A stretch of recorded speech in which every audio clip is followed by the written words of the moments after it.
Hello everyone, welcome to my channel. So guys, ये एक requested video है जिसमें हम ये खिमार डिज़ाइन बनाएंगे। सो ये खिमार सभी यंग गर्ल्स और लेडीज़ को फिट आएगा एंड इसको बनाने के लिए हमें कम से कम 3 मीटर फैब्रिक की ज़रूरत होगी। फैब्रिक आप अपनी पसंद का कोई भी ले सकते हैं। तो मैंने यहाँ पर 3 मीटर हैवी जॉर्जेट फैब्रिक लिया है। तो ये देख सकते हैं आप, ये डबल फोल्ड है किनारे वाली साइड से, जिसकी लंबाई 3 मीटर है एंड इसका जो अरज़ है वो 55 इंच है। तो अरज़ का आपको ख़ास करके ध्यान रखना है। अरज़ कम से कम 55 से 60 इंच लेना होगा। अगर 60 इंच के अरज़ में हम खिमार बना रहे हैं तो उसकी लेंथ बढ़ जाएगी। अब हमने इसको ट्रायंगल में बनाना है। तो ट्रायंगल के लिए फ़ोल्ड वाली साइड यानी कपड़े को हाफ में करके इस तरह से हम बीच में से फ़ोल्ड कर लेंगे। तो यहाँ से हमारे कपड़े की जो 2 लेयर हैं वो खुली रहेंगी और 2 लेयर बंद रहेंगे। तो इसी तरह से हमने ट्रायंगल बनाना है, ध्यान रखते हुए। इसके बाद ये वाली साइड भी इसकी फोल्डेड है। अब देखिए, मैंने आपको बताया था मेरे कपड़े का जो अरज़ है वो 55 इंच है। तो यहाँ से 55 इंच हमने चेक कर लिया है। अब यहाँ भी हमने 55 इंच पर एक मार्क कर लेना है। तो जितने हमारे कपड़े का अरज़ होगा उतना ही मार्क इधर आएगा। इसके बाद हमने इंच टेप को नीचे से आगे की तरफ घुमाते हुए 55 इंच की लेंथ पर ही मार्क करते जाना है। सो ये हमारा गोलाई में इस तरह से मार्क हो गया है। अब इसको हमने अच्छे से मार्क को सभी को मिला लेना है और गोलाई में इसको कट कर लेना है। सो ऐसे ये हमने अम्ब्रेला शेप में पहले मार्क किया, इसके बाद इसको कट कर लिया है। ये बचा हुआ जो फैब्रिक है इसमें हम स्लीव बनाएंगे और फोरहेड पीस बनाएंगे। तो बस खिमार की कटिंग इतनी ही थी। इसके बाद हम इसकी स्लीव ओपनिंग कट कर लेते हैं। तो कॉर्नर पे इंच टेप रखकर नीचे की तरफ हमें लेंथ लेनी है। मैं लेंथ 35 इंच ले रही हूँ। आप इसकी लेंथ को और थोड़ा बढ़ा सकते हैं। तो ये 35 इंच अगर आप ज़्यादा हैवी लेडीज़ के लिए बना रहे हैं तो आपको कम से कम 38 इंच लेना होगा। इसके बाद 3 इंच ऊपर की तरफ मार्क करेंगे और इसके बीच में से हमने 1.5 इंच आगे की तरफ मार्क करना है। अब हमने इन तीनों मार्क को गोलाई देते हुए इस तरह से मिला देना है। किसी भी साइज़ के लिए स्लीव का मार्क इतना ही आएगा। तो स्लीव की गोलाई आप इससे ज़्यादा ना लें, अदरवाइज़ आपकी स्लीव की जो ओपनिंग है वो ज़्यादा बड़ी हो जाएगी। अब हमने इसकी कटिंग कर लेनी है जो हमने गोलाई का मार्क किया है।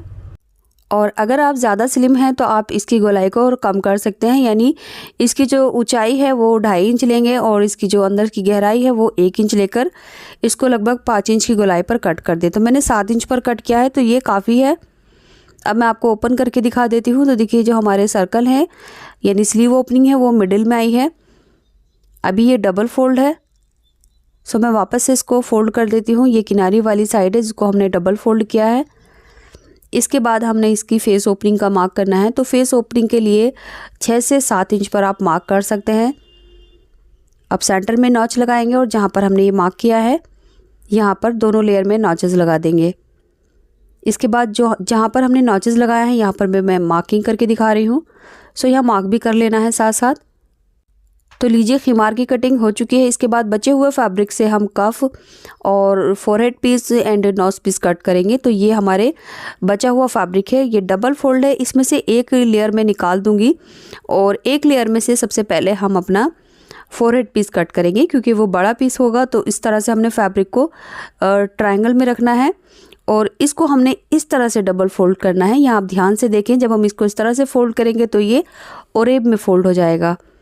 तो यहाँ पर इस तरह से फोल्ड करने के बाद ये इस तरह से देख सकते हैं आप, नीचे की साइड से भी स्ट्रेचेबल है और इस साइड से भी स्ट्रेचेबल है एंड नीचे की लेयर जो है वो ऊपर वाली लेयर के बिल्कुल बराबर आएगी। सो ऐसे करके हमने फोल्ड कर लेना है। इसके बाद इसकी जो ऊंचाई है वो मैं 6 इंच ले रही हूँ। आप आधा इंच बढ़ा भी सकते हैं और इसकी जो लंबाई है वो मैं पूरी ले लूँगी। तो 16 से 17 इंच इसकी लंबाई ले लेंगे। तो ध्यान रहे, फोल्ड वाली साइड को हमने अपनी तरफ रखा है। इसके बाद नीचे से ऊपर की तरफ हम 1-2.5 इंच पर मार्क करेंगे और यही मार्क हम आगे की तरफ भी कर लेंगे। अब यहाँ से हमने एक मार्क और करना है जो लगभग हम 5 से 5.5 इंच पर कर लेंगे। तो आप इसको 5.5 या 6 इंच पर कर सकते हैं और नीचे से ऊपर की तरफ 2.5 रहेगा और यहाँ से भी मैं 5.5 इंच पर मार्क कर दूँगी। अब इस मार्क को ऊपर की तरफ हमने गोलाई देनी है और मिला देना है और यहाँ से इसको सीधा कर देना है।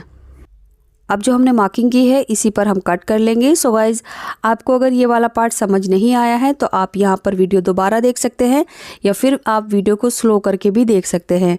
सो ये हमारा फोरहेड पीस कट हो चुका है, सेंटर का नॉच लगाएंगे और इस नॉच पर मैं मार्क भी कर लेती हूँ ताकि अच्छे से विजिबल हो जाए, क्योंकि ये ब्लैक कलर है। सो इस तरह से हमारा फोरहेड पीस कट हो चुका है। अब हमने अपना नोज़ पीस कट करना है। तो बचे हुए फैब्रिक में से हम पहले नोज़ पीस कट कर लेंगे और अपनी कफ भी कट कर लेंगे। सो कफ के लिए फैब्रिक ज़्यादा चाहिए, इसलिए मैं पहले कफ ही कट कर रही हूँ, क्योंकि जो नोज़ पीस है उसमें थोड़ा फैब्रिक कम लगेगा, तो वो हम किसी भी तरह से निकाल सकते हैं। तो जहाँ से आसानी से हमारे कफ निकल जाएंगे उसी के हिसाब से फैब्रिक को फोल्ड कर लेंगे। कफ की जो लंबाई है वो हम 8 इंच लेंगे और चौड़ाई हमने 22 इंच लेनी है। तो इस तरह से 8 बाई 22 पर मैंने इसको फोल्ड कर लिया है डबल करके। अब यहाँ से एक्स्ट्रा फैब्रिक निकाल देंगे कट करके। अब यहाँ से भी हम इसको कट कर लेना है मिडिल में से, ताकि ये 2 पीस बन जाए। इसके बाद यहाँ से डबल फोल्ड कर देंगे जहाँ तक नीचे की लेयर है। सो ये हमारा कफ कट हो चुका है। तो कफ की लंबाई हमने 8 इंच ली थी, आप इसकी लंबाई को 1 इंच कम या ज़्यादा कर सकते हैं। और इसकी जो चौड़ाई है वो मैंने 11 इंच ली है। ये 4 फोल्ड है, यानी मैंने 22 इंच की लंबाई ली है इस पीस की और 8 इंच की चौड़ाई ली है। इसके बाद बचे हुए फैब्रिक से हम अपना नोज़ पीस कट कर लेंगे जो हमारा फेस कवर करेगा। सो इसको भी बिल्कुल इसी तरह से हमने फैब्रिक को तिरछा करके फोल्ड करना है, ताकि जो हमारा नोज़ पीस है वो स्ट्रेचेबल बने। सो ऐसे करके हमने इसको फोल्ड कर लिया है। अब इसकी जो नीचे से चौड़ाई है वो मैं 6 इंच ले रही हूँ और ऊपर से लंबाई जो है वो भी मैं 6 इंच लूँगी। दोनों मार्क को हम इंची टेप तिरछा रख के मिला देंगे और इसी मार्क पर अब हमने इसकी कटिंग कर लेनी है। सो फ्रेंड्स, इसको भी हमने इसीलिए तिरछा कट किया है ताकि जो फैब्रिक की स्ट्रेचेबिलिटी है वो बनी रहे और फेस पर जो फिटिंग है वो अच्छे से आए। सो इस तरह से देख सकते हैं आप। तो इस तरह से ही हमारा फैब्रिक जो है वो कट हो चुका है। सेम उसी तरह से रखकर हमने यहाँ ओपन वाली साइड पर एक सिलाई लगा देनी है। इसके बाद अब हमने इसको खिमार से जॉइन करना है। तो कैसे जॉइन करना है वो आप यहाँ पर ध्यान से देख लीजिए। ये 3 मार्क हमने पहले ही लगाए हैं। सो अब हमने अपना नोज़ पीस किस तरह से रखना है वो देखिए। तो ये फोल्ड वाली साइड को हमने नीचे की तरफ रखा है और जहाँ सिलाई लगाई है वहाँ पर हमने ये मार्क के ऊपर इस तरह से रखना है और सिलाई लगानी है। सो यहाँ मैं आपको सिलकर दिखा रही हूँ। पहले अच्छे से सिलाई को लॉक करेंगे और एंड में सिलाई को अच्छे से लॉक करके निकाल देंगे। अब हमने देखिए इसकी दूसरी साइड कहाँ से जॉइन करनी है। तो ये सेंटर का मार्क है, तो इस सेंटर के मार्क से हमने कुछ नहीं सिलना है, अभी इस वाले मार्क पर हमने सिलना है। तो इस वाले पीस की जो ओपन वाली साइड थी जो हमने सिलाई लगा दी है, अब यहाँ से इस वाले कॉर्नर को इस मार्क के ऊपर रखेंगे और इसको हमने यहाँ से सिलाई लगा कर सिलना है। सो ये चीज़ का आप ख़ास ध्यान रखें। जहाँ से हमने 3 मार्क लगाए थे, सेंटर का मार्क हमने छोड़ना है और साइड के मार्क से ही हमने ये इस पीस के कॉर्नर रख के सिलने हैं। इसके बाद ये पीस जब सिल जाए, इसकी हमने नीचे की तरफ भी सिलाई कर देनी है। सो ये हमारी किनारी वाली साइड है खिमार की जो ओपन थी। अब हमने इसको 1/2 इंच का दबाव लेकर सिल के बंद कर देना है। तो ये जो खिमार है वो पूरा आगे से बंद हो जाएगा। तो लीजिए, सिलाई भी कंप्लीट हो चुकी है। तो यहाँ देख सकते हैं आप, ये पीस हमारा इस तरह से जॉइंट होगा और ये सेंटर का मार्क है। इस सेंटर के मार्क से हमने अपना फोरहेड पीस लगाना है। सो फोरहेड पीस का भी जो सेंटर हमने मार्क किया था वो इससे जॉइंट करना है। तो पहले हमने यहाँ से नीचे की तरफ लगभग 1.5 इंच पर मार्क करना है। तो जहाँ से हमने नोज़ पीस जॉइंट किया था वहाँ से नीचे की तरफ हमने 1.5 इंच पर दोनों तरफ एक एक मार्क कर लिया है। अब ये हमारा फोरहेड पीस का सेंटर है, इसको हमने अपने खिमार के सेंटर से मिलाकर रखना है और यहाँ से इसकी लेंथ ले ली है। जहाँ तक हमने अभी मार्क किया है 1.5 इंच नीचे, वहाँ तक इसकी लेंथ चेक करनी है और यहाँ पर मैं एक छोटा सा कट लगा लूँगी। और अब इस कट पर हम एक छोटा सा मार्क कर लेंगे चौक का और यही मार्क हम इसके बराबर दूसरी साइड में भी कर लेंगे, यानी बराबर लंबाई से हमने दोनों तरफ एक एक मार्क कर लेना है। इसके बाद बची हुई जो साइड है यहाँ तक, यहाँ पर हमने सिलाई लगानी है। तो मैं दोनों साइड में एक एक मार्क कर रही हूँ। सो इतना ही दबाव लेकर हमने दोनों साइड में एक एक मार्क पे सिलाई लगा लेनी है। तो सिलाई लगाने के बाद देखिए, यहाँ से सिलाई स्टार्ट की थी, यहीं पर हमने एक एक कट लगा लेना है। अब इसको हम सीधी तरफ टर्न कर देंगे। तो जब हम इसको सीधी तरफ टर्न करेंगे, इसके कॉर्नर अच्छे से निकाल लेंगे और जो अभी हमने कट लगाया है सिलाई के पास, इसको हम इस तरह से बाहर की तरफ निकाल लेंगे। तो ऐसे करके हमारा फोरहेड पीस रेडी हो गया है। अब सेंटर से सेंटर को मिलाएंगे, यानी फोरहेड पीस के सेंटर को हमने खिमार के सेंटर से मिलाना है और ये जो 1.5 इंच का मार्क था यहाँ तक हमारा ये फोरहेड पीस आएगा। तो चलिए मशीन पर इसको सिल कर दिखाते हैं। तो इस तरह से पहले मैं सेंटर से लगाना स्टार्ट कर रही हूँ। ताकि दोनों तरफ जो हमारा फोरहेड पीस है वो बराबर आए। अब यहाँ हम देखिए मार्क पर आ गए हैं। जो हमारा नोज़ पीस था इसके कॉर्नर से नीचे की तरफ हमने जो 1.5 इंच का मार्क किया था, इस मार्क पर हमारा ये फोरहेड पीस की जो सिलाई का हमने आधा इंच कट किया है यहाँ तक आएगा। अब यहाँ पर सिलाई को अच्छे से लॉक करके निकाल देंगे। सेम इसी तरह से हमने दूसरी साइड भी स्टिच करनी होगी, ये वाली। तो यहाँ भी हम सिलाई लगा लेते हैं और जो दबाव है यानी मार्जिन है सिलाई का वो दोनों तरफ बराबर रहेगा, कम ज़्यादा नहीं होना चाहिए।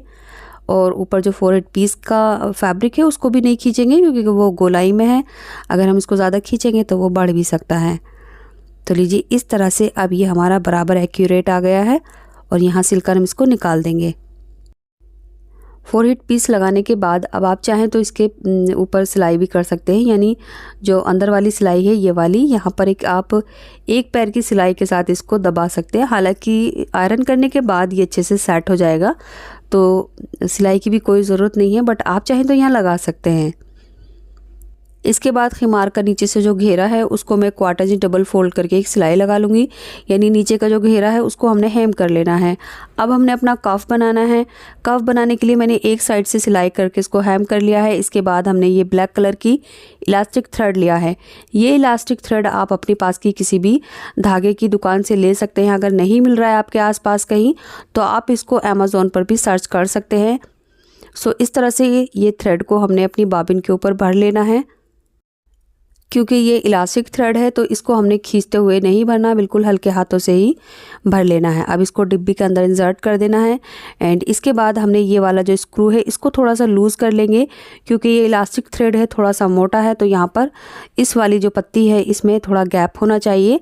सो इस वजह से हम स्क्रू को थोड़ा लूज़ कर लेंगे। अब हमने अपनी मशीन के साथ इसको सेट कर देना है और ऊपर की तरफ हमने नॉर्मल धागा डाला है जिससे हमने अभी तक अपने खिमार की सिलाई की थी। सो नीडल में जो धागा है वो हमारा नॉर्मल है और नीचे मैंने इलास्टिक थ्रेड डाला है। अब हमने इसकी सिलाई करनी है। तो सिलाई करने के लिए देखिए रॉन्ग साइड को हम नीचे की तरफ रखेंगे और नीचे ऊपर से नीचे की तरफ लगभग मैं आधा से पौन इंच छोड़ते हुए फैब्रिक सिलाई करना स्टार्ट करूँगी। जब हम सिलाई करना स्टार्ट करेंगे तो आप पीछे की तरफ देख सकते हैं गैदर्स हमारे ऑटोमेटिकली बन रहे हैं क्योंकि नीचे की साइड में हमने इलास्टिक थ्रेड का यूज़ किया है। सो गाइज़, इलास्टिक थ्रेड से जब हम डिज़ाइनिंग करते हैं तो सिंपली बस हमने इलास्टिक थ्रेड को अपनी बॉबिन में भरना होता है और अपनी सिलाई करनी होती है। अब इसके बाद आधा इंच का गैप देते हुए फिर से मैं एक सिलाई करूँगी और इस प्रोसीजर को मैं पूरे कफ में सेम इसी तरह से दोहराती जाऊँगी। सो यहाँ आप नज़दीक से देख सकते हैं ये इसकी राइट साइड है जहाँ हमने नॉर्मल धागा डाला है और ये हमारी इलास्टिक वाली साइड है जहाँ पर हमने रॉन्ग साइड में रखा है। अब हमने बिल्कुल कफ को इसी तरह से आधा इंच का गैप देते हुए पूरे कफ में सिलाई कर इसको रेडी कर लेना है और लास्ट में हम आधा से पौन इंच फैब्रिक छोड़ देंगे जिसको हम अपने खिमार के साथ अटैच करेंगे। तो लीजिए कफ हमारा बिल्कुल रेडी हो चुका है। अब हम इसको डबल फोल्ड करेंगे और अपनी स्लीव के अकॉर्डिंग इसमें फिटिंग लगा लेंगे। क्योंकि हमने इसमें इलास्टिक का यूज़ किया है तो ये स्ट्रेचेबल है। सो आप अगर थोड़ा एक्स्ट्रा भी फिटिंग लगा लेंगे तो ये तब भी आ जाएगा। तो ये हमारे दोनों कफ रेडी हो गए हैं। अब इसको मैं राइट साइड में टर्न कर लूँगी। ये देखिए कितने ब्यूटीफुल से हमारे कफ रेडी हुए हैं। अब इनको अटैच करने के लिए मैं आपको दिखाती हूँ किस तरह से अटैच करना है। तो पहले आप ये देख लीजिए जो हमने फोरहेड पीस जॉइन किया था और ये साइड में हमारे होल हैं जहाँ पे हमारे ये कफ आएंगे। सो ये होल हमने दोनों साइड में इस तरह से रखने हैं और ये हमारी स्लीव्स हैं यानी कफ है। किस तरह से अटैच करना है, हमारा खिमार रॉन्ग साइड ऊपर की तरफ है और हमारा कफ सीधी तरफ है। अब इसके अंदर से इसको इंसर्ट करेंगे और यहाँ पर हमने इसके गोलाई में सिलाई लगा देनी है। तो खिमार हमारा रॉन्ग साइड में रहेगा। इसके बाद देखिए नीचे की साइड में जो घेरा है उस साइड में हमने एक नॉच लगाना है स्लीव ओपनिंग में और जो हमारे कफ की फिटिंग वाली साइड है इसके साथ हमने अटैच करना है। तो जो अभी कट लगाया है इसको हमने अपने कफ की सिलाई वाली सामने रखना है और यहाँ से हम सिलाई लगाना स्टार्ट करेंगे। अभी देखिए हमारे जो स्लीव की गोलाई है यानी खिमार का जो आर्म होल है उसकी गोलाई कम है और कफ की ज़्यादा है, तो इसमें छोटे छोटे गैदर्स के साथ हमने इसको सिल देना है इस तरह से। तो पूरी गोलाई में ये अच्छे से आ जाएगा। इसी के साथ हमारा इलास्टिक स्लीव खिमार रेडी हो गया है। इसको पहनना कैसे है वो देख लेते हैं। तो देखिए इसकी स्लीव है और ये हमारा फेस ओपनिंग वाला हिस्सा है। अब यहाँ से हम अपने फेस के ऊपर कवर करते हुए और ये जो दो हमारी स्ट्रिप है वो अंदर की तरफ डालेंगे। इसके बाद अब हमने इन दोनों स्ट्रिप को पीछे की तरफ बांधना है। सो देखिए चोटी के पीछे की तरफ ये आसानी के साथ टाई हो जाएंगे। सो यहाँ पर ये दोनों को हमने इस तरह से बांध देना है। एक नोट के साथ ये काफ़ी अच्छे से टाइट होकर बंध जाएंगे। अब फेस की तरफ ये देख सकते हैं आप, इसको हमने इस तरह से कवर करके पहन लेना है। तो ये हमारा फुल फेस कवर हो जाएगा आसानी के साथ। अगर आप इसको फेस कवर करना नहीं चाहते तो बस आपको ये जो पीस है वो नीचे की तरफ खिसका लेना है और ये हमारा फेस इससे कवर भी नहीं होगा। यानी हम इसको ओपन भी रख सकते हैं और फेस कवर भी कर सकते हैं। इसके बाद जो इसका स्लीव वाला पार्ट है, सिंपली हमने अपने दोनों हाथों को स्लीव के अंदर इंसर्ट कर लेना है इस तरह से, जहाँ पर हमने इलास्टिक कफ लगाया है। सो बस लीजिए, हमारा ये हो गया खिमार बिल्कुल रेडी। एंड इस खिमार की जो लेंथ है वो आप अपने हिसाब से रख सकते हैं। और अगर आपको फुल लेंथ वाला ये खिमार डिज़ाइन चाहिए तो उसके लिए आप मुझे ज़्यादा से ज़्यादा कमेंट कीजिए। अगर मुझे ज़्यादा रिक्वेस्ट आई तो मैं बहुत जल्द फुल लेंथ वाला ये सेम खिमार डिज़ाइन पोस्ट करूँगी। सो गाइज़, उम्मीद करती हूँ अब तक आपने ये वीडियो को लाइक ज़रूर कर दिया होगा। चैनल भी हम सब्सक्राइब कर लीजिए क्योंकि मैं हमेशा इस तरह की यूज़फुल वीडियो पोस्ट करती रहती हूँ। और अगर आप नए नए डिज़ाइन के हिजाब ट्यूटोरियल देखना चाहते हैं तो उसके लिए आप मेरे चैनल पर एक बार हिजाब प्लेलिस्ट चेकआउट ज़रूर करें। सो गाइज़, यहाँ पर आकर वीडियो कंप्लीट होती है। Thanks for watching this video.